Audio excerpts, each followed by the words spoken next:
Welcome to Kyle's Kitchen. Today, I'm smoking a brisket.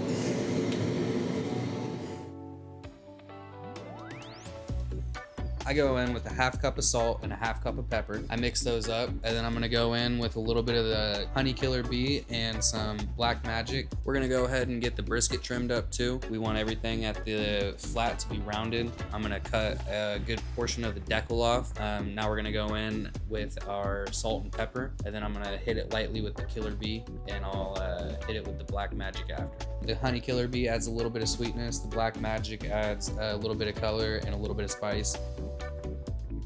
I put a little bit of water in a pan below the brisket to keep everything nice and moist, that way it doesn't dry out.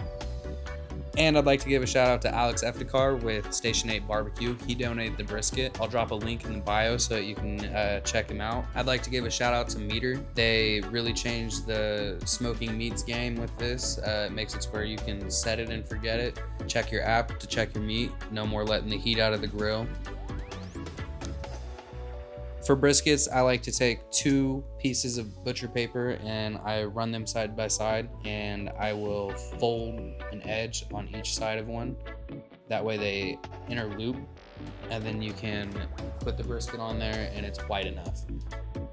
So then we're gonna get this brisket wrapped up.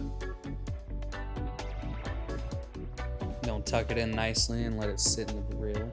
To make sure that your hopper is full. Do not let your hopper run out. Your brisket will stall and it will not cook correctly. We're gonna make sure that the brisket gets to an internal temp of 205, and then we're gonna let it rest in the cooler for about 4 hours. This is about 4 hours later, and I have let the brisket rest, and now I'm getting her cut up.